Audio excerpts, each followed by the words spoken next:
زبان کو قابو میں رکھنا، اس سے کوئی لغو بات صادر نہ ہو۔ لغو اس بات کو کہتے ہیں جس کا کوئی مقصد نہ ہو۔ آپ نے کوئی بات بولی ہے، اگر آپ نہ بھی بولتے تو کوئی فرق نہ پڑتا۔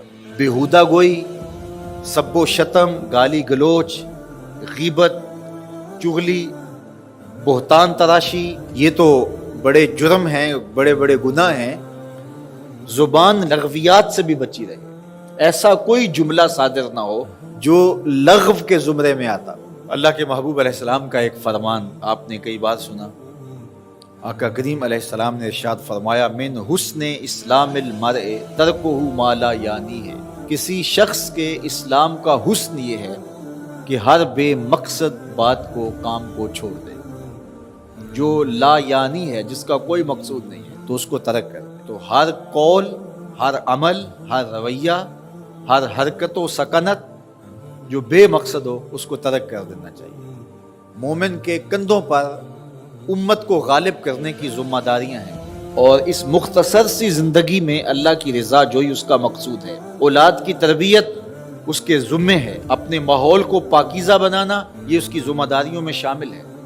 امر بالمعروف نہی عن المنکر یہ اس کی ذمہ داریوں میں شامل ہے۔ اتنا مصروف شخص بیہودہ گوئی کرے گا، اتنا مصروف شخص فضول گوئی کرے گا، جس کی اتنی ذمہ داریاں ہوں، تو کیا وہ اپنے وقت کو برباد کرے گا؟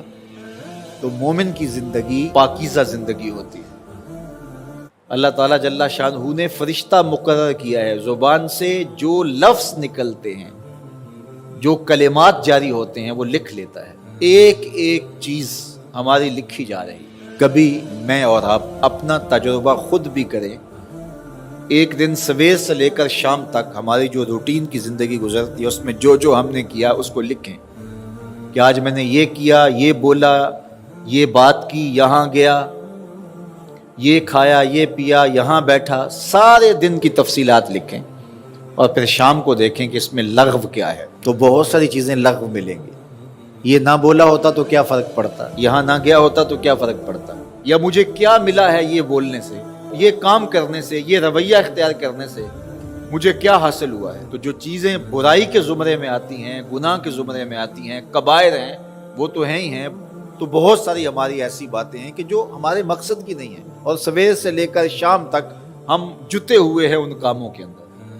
زندگی کا بوجھ کم ہو جائے گا اگر ہم بیہودہ گوئی سے، فضول گوئی سے، لا یعنی گفتگو سے اپنے آپ کو بچائیں گے۔ جیبوں کو ہم خالی کرتے ہیں تو کتنی چیزیں ہم نکال کر کے جو ہیں وہ پھینک دیتے ہیں کہ یہ چیزیں ہماری ضرورت کی نہیں ہے، خام خواہ کا بوجھ اٹھایا ہوا ہے۔ اس طرح زندگی میں بہت ساری فضولیات کا ہم بوجھ اٹھا کے پھر رہے ہوتے ہیں، بہت سارے اقوال کا بوجھ، بہت سارے افعال کا بوجھ، بہت سارے رویوں کا بوجھ، اور بے مقصد چیزوں کا بوجھ۔ اہل ایمان کی نشانی یہ ہے کہ ان کی زندگیاں با مقصد ہوتی ہیں۔ فلاح کامیابی اسی کو ملتی ہے جو لا یعنی کام نہیں کرتا، اور وہ ایک ایک لمحے کی قدردانی کرتا ہے۔ سب سے قیمتی سرمایہ ہمیں ایمان کے بعد جو یہاں دیا گیا ہے وہ وقت ہے۔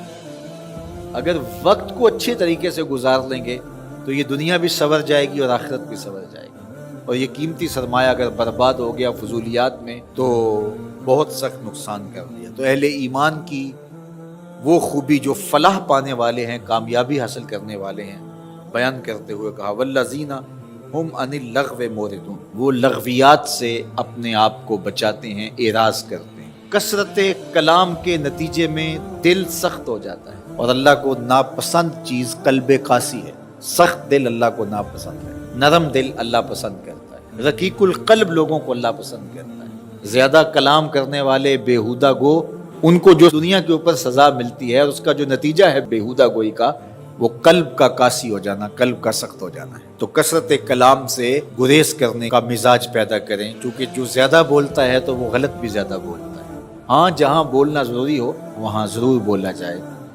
اللہ جل شانہ ہم سب کو زندگی کو با مقصد بنانے کی توفیق عطا کرے۔